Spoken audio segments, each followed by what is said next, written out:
I look so damn cool. Yeah.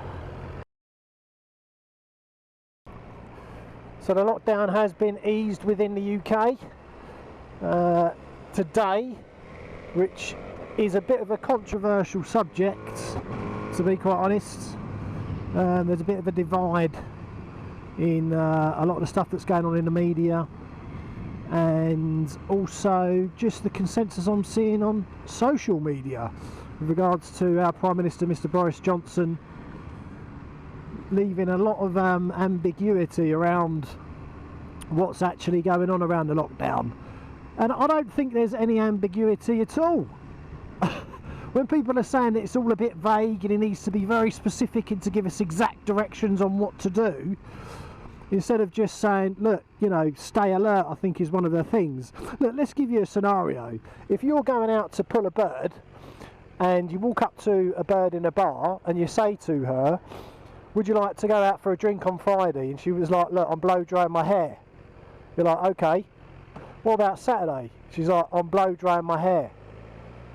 And then you say, well, what about the Wednesday the following week? Do you want to go out for a drink? And she goes, well, I'm blow drying my hair.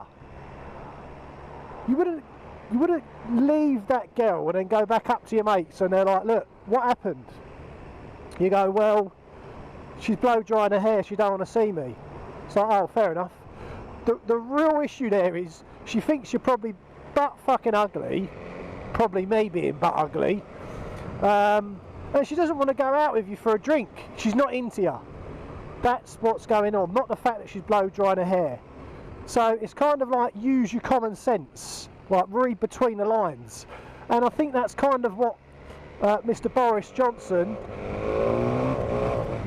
I think that's what Boris Johnson done on Sunday. He's kind of saying, look, read between the lines, you know, stay alert, look after yourself, don't be a dick, don't go out in the middle of the park and sort of congregate and play football. You know, don't go around as if life is normal, because it isn't, or it's not normal. The virus is still very much prevalent, it's still around, it's still amongst us, and we're still trying to beat this thing. But look, just go about your business, but just be sensible. That is the message that Boris Johnson gave on Sunday. Use your nod. I'm not going to keep you indoors for the next 3 weeks, 4 weeks, 5 weeks, because the chances are there's never going to be a vaccine for this virus.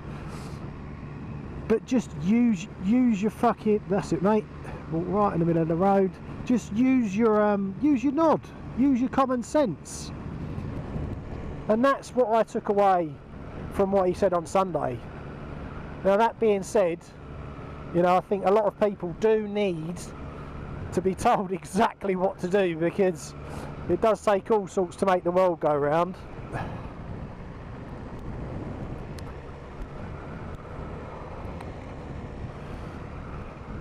So I wondered if you ever get bored with your motorbike. Do you ever get bored with your motorbike?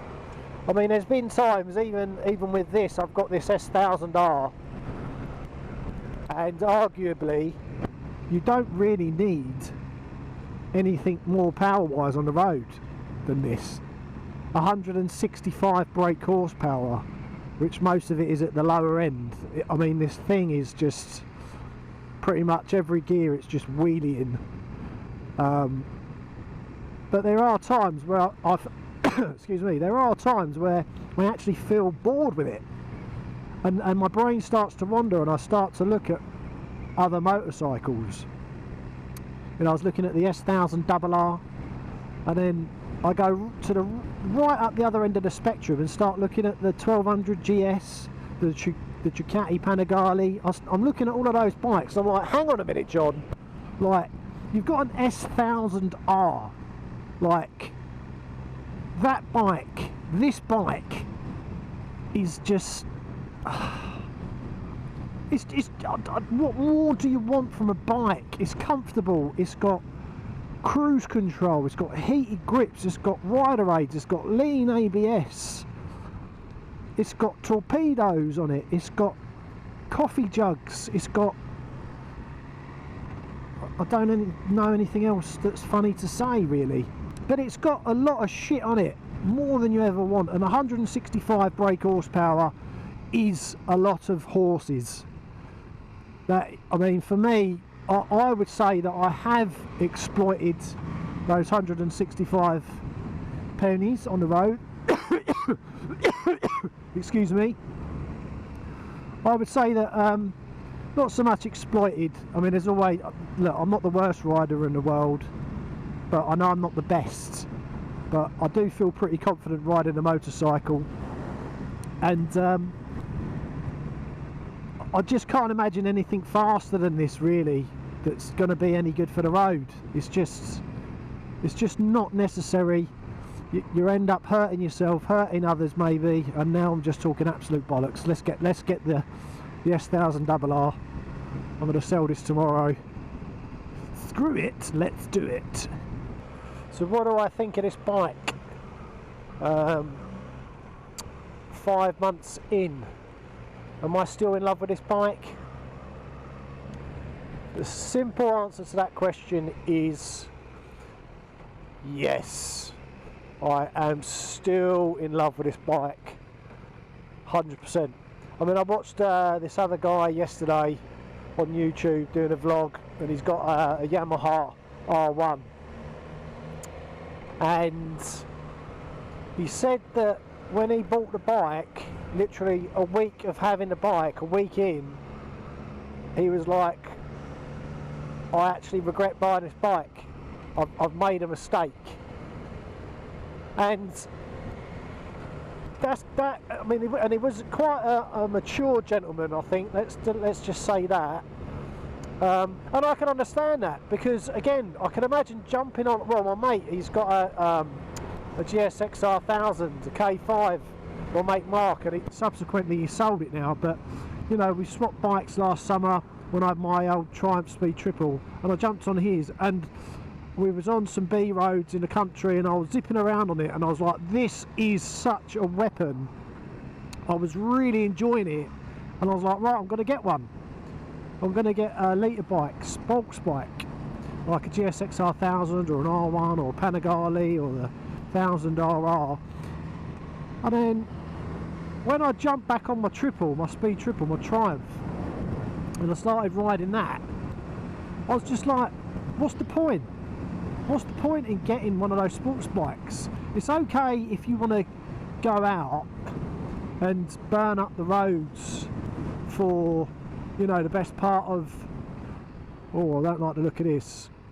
We'll leave that, I think, and we'll just go down here.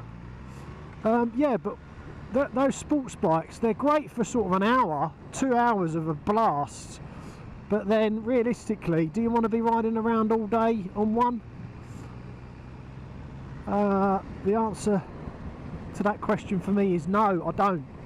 I like being out all day. I go out some Saturday mornings, Sunday mornings, and at like sort of 9 o'clock, 10 o'clock in the morning, and I don't come back until 5 or even 6 o'clock in the afternoon.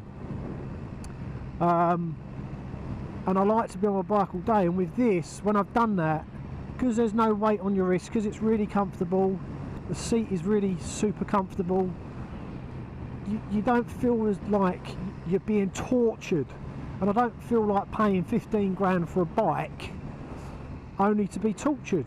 I want enjoyment, and that's the beauty of something like this. It gives you all of that sports bike fun, that power, it gives you that. And arguably this is probably better for the road than a sports bike because of the way they're tuned, and let's not make any bones about it. This has got the S1000R engine in it. This is the exact engine, just tuned differently. So this is not a bike for the faint-hearted. It is easy to ride, yes, but if you don't know how to ride a bike, this is going to get you in trouble, guaranteed. And the rider aids, yeah, they can help you out. But, you know, if you don't know how to ride a motorcycle and you've got a tiny penis, then this bike is not for you. So yeah, basically what I'm trying to say is I can't ever see myself selling this bike. I really can't. And I did say that with my last Triumph Speed Triple. I was like, there's no way I'm selling that bike. That bike for me at the time was pinnacle. I don't need, and I thought to myself, I don't need traction control and rider aids and all that sort of thing, all that sort of stuff. I think one of the biggest things that attracted me to this, obviously, one is the power, but two, what makes this so super comfortable is that cruise control and them heated grips. It's just, it's a cherry on a cake.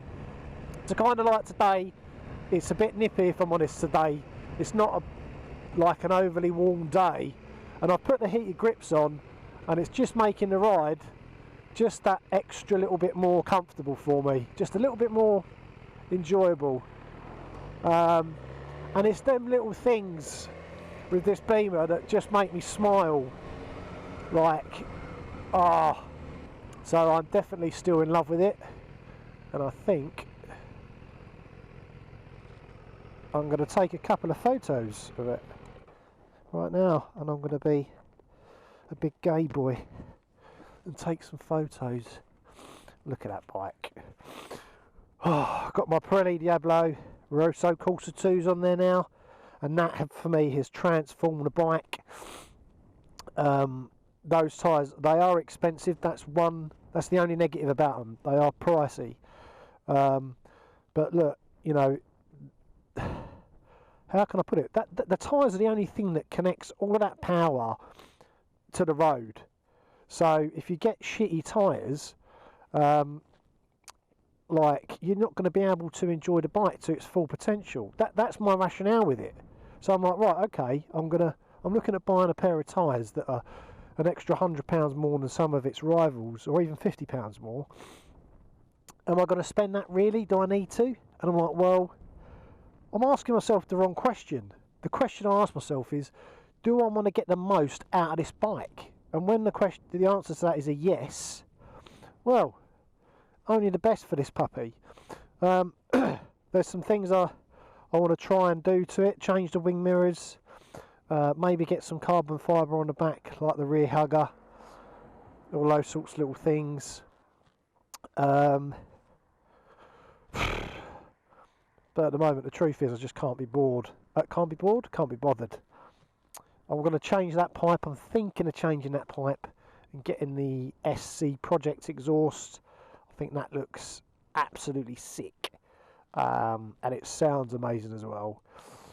But the truth is, when it comes to changing all the bits and pieces on a bike, I don't know. It's more for aesthetics, isn't it? When you start doing that, and for vanity purposes, because I generally ride bikes how they make you feel. How a bike makes you feel is more important to me than how it looks. And there's a lot of people out there that have got that the other way around. And for me, that's kind of like putting the cart in front of the horse. It doesn't make any sense. And, you know, rightly so. Looking at this isn't the prettiest bike out there. I think the Tuono is much better looking than this. Even the MT10 Yamaha, that's much better looking than this. And both arguably just has got as much power as this bike. Maybe they're on the same sort of page. I don't know, whatever the expression is you want to use. But my point being is, I think this is a better round-all bike compared to the MT10. The finishing on this is much better. But yeah, I'm going to stop waffling shit now, and I'm going to try and take some photos of my bike.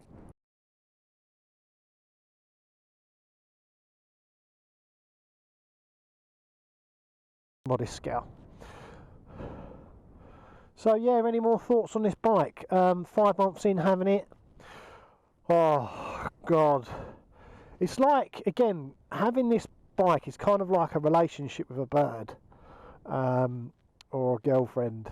You know, when you first go out with someone, you start seeing him for the first date or two, and you're like, do you know what? This is too good to be true. You're waiting for all of the nonsense to come along.